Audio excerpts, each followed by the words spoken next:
नमस्कार दोस्तों। आज हम लोग जानेंगे स्काट कनेक्शन। स्काट कनेक्शन को टीटी कनेक्शन के नाम से भी जाना जाता है।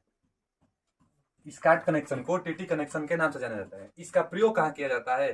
तो सबसे पहला देखिए की पॉइंट स्काट कनेक्शन में। सबसे पहला मेन इसका पॉइंट कि it connect three phase two two phase. मतलब कि स्काट कनेक्शन का प्रयोग थ्री फेज लोड को टू फेज लोड में कनेक्ट करने के लिए किया जाता है। जैसे फिगर पर चलते हैं, जो थ्री फेज हम लोग के पास लोड है, तो ए बी और सी तीनों फेज को कनेक्ट कर दीजिए फिगर में, ए बी सी। और ये तीनों फेज को टू फेज में कन्वर्ट करेगा। तो टू फेज में कन्वर्ट करने के लिए देखिए, एक यहां से आपको फेज मिल जाएगा और एक यहां से आपको फेज मिल जाएगा। मतलब कि दो ट्रांसफार्मर भी इसमें प्रयोग किया जाता है। जो एक ट्रांसफार्मर होता है टीजर ट्रांसफार्मर, जो एक लोड को कनेक्ट कर लेगा, और एक और ट्रांसफार्मर होता है जिसको मेन ट्रांसफार्मर कहते हैं, यह एक और लोड को कनेक्ट कर लेगा। अर्थात देखिए, टू फेज मिल रहा है, एक वहां से और एक यहां से। तो अगर दो फेज ही डिवाइस है आपके पास, तो इस वाले और इस वाले फेज को शार्ट करा दीजिए, और यहां से फेज और यहां से फेज, जो टू फेज वाला डिवाइस है आपके पास, वो उस पर कनेक्ट कर दीजिए। तो टू फेज लोड से वो भी चल जाएगा। नहीं तो फिर अगर सिंगल सिंगल फेज का डिवाइस है, तो एक डिवाइस इस ट्रांसफार्मर से, टीजर ट्रांसफार्मर से, और एक डिवाइस मेन ट्रांसफार्मर से कनेक्ट कर दीजिए। जो टीजर ट्रांसफार्मर होता है, वह मेन ट्रांसफार्मर से 90 अंश लीड करता है। टीजर ट्रांसफार्मर इस पिक्चर में देखा जा सकता है कि जो टीजर ट्रांसफार्मर होता है, मेन ट्रांसफार्मर से 90 डिग्री का लीड कर रहा है, मतलब आगे है। अथवा यह भी कहा जा सकता है कि टीजर वोल्टेज, जो टीजर ट्रांसफार्मर का पास जो इंड्यूस वोल्टेज होगा, वो teaser voltage lead 90 degree by main voltage. मतलब मेन वोल्टेज कहां से मिलेगा? मेन ट्रांसफार्मर से। तो जो मेन ट्रांसफार्मर का वोल्टेज है, जो टीजर ट्रांसफार्मर का वोल्टेज है, तो टीजर ट्रांसफार्मर का वोल्टेज मेन ट्रांसफार्मर से 90 डिग्री आगे होता है। तो वो ये बात लिखे हैं, तो ये बहुत फेमस है कि टीजर ट्रांसफार्मर मेन ट्रांसफार्मर के वोल्टेज से 90 डिग्री आगे होता है। टीजर ट्रांसफार्मर मेन ट्रांसफार्मर से 90 डिग्री आगे होता है। VAD क्या है? तो VAD जो है ना, VAD ये प्राथमिक जो बाइंडिंग है, इसके पास इंड्यूस EMF है, और यह टीजर वोल्टेज के सेम फेज में होता है। और VBC क्या है? VBC, तो VBC होता है जो मेन ट्रांसफार्मर के इंड्यूस वोल्टेज के सेम फेज में होता है। और VAD और VBC एक दूसरे के साथ 90 डिग्री पर होते हैं, और इन्हीं के साथ सेम फेज में, मतलब VAD के सेम फेज में VT होगा, मतलब कि टीजर ट्रांसफार्मर का इंड्यूस वोल्टेज। और VBC, जो VBC है, इसी के सेम फेज में मेन वोल्टेज होगा। तो ये मेन वोल्टेज है। तो क्या VAD के सेम फेज में VT और VBC के सेम फेज में मेन वोल्टेज होता है।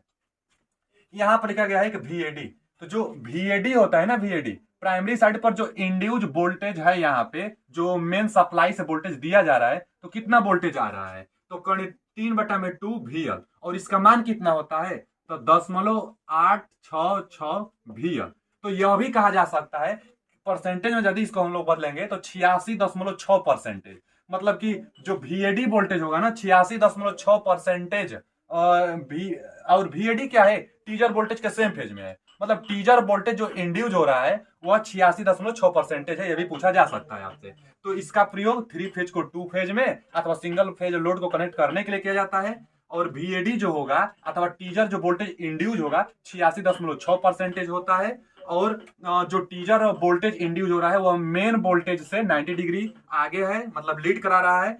वही बात यहां पर लिखा गया है। और देखिए turn ratio, very very important term, कि जो ये न्यूट्रल पॉइंट है, जो प्राइमरी बाइंडिंग है, इसमें ये जो VAN है, VAN वोल्टेज, और यहाँ पर देखिए न्यूट्रल है और ये टर्न है। तो इसको ना, जो प्राइमरी बाइंडिंग है, इसी के बीच में न्यूट्रल पॉइंट बनाई जाती है। अब टर्न कितना रखा जाता है, तो वही टर्न रेशियो इसको पूछा जा सकता है।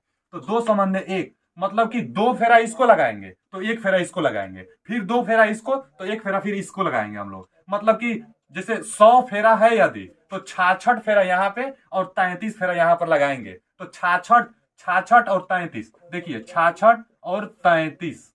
तो इसका अगर रेशियो निकालेंगे तो दो संबंध एक आ गया। तो 100 फेरा था। इसी तरह चाहे जितना भी फेरा हो, दो संबंध एक के अनुपात में अगर टर्न को लपेट देते हैं, तो वहीं पर न्यूट्रल पॉइंट आपको मिलेगा। इसमें यहाँ पर न्यूट्रल नहीं है, न्यूट्रल यहाँ पर है। तो न्यूट्रल यहाँ पर है ये। तो दो संबंध एक कितना, टर्न का रेशियो कितना, तो दो संबंध एक रखा जाता है किस में? तो स्काट कनेक्शन में। टर्न रेशियो पूछ देगा, प्राथमिक वाइंडिंग का टर्न रेशियो पूछेगा, तो स्काट कनेक्शन में अथवा TT कनेक्शन में दो संबंध एक का रेशियो रखा जाता है।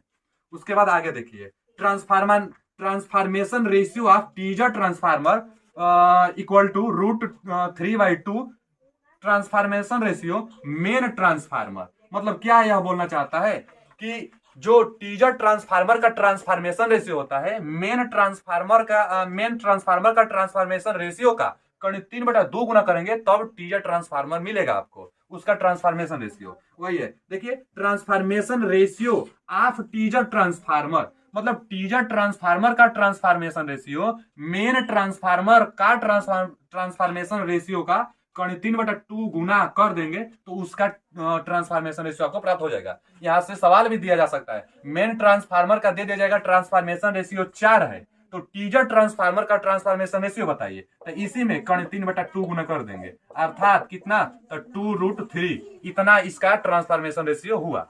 फिर आगे देखिए एप्लीकेशन, मतलब स्काट कनेक्शन का अनुप्रयोग कहां कहां किया जा सकता है। स्काट कनेक्शन का प्रयोग कहां किया जाता है, तो स्काट कनेक्शन का जो प्रयोग होगा इलेक्ट्रिक फर्नेस में।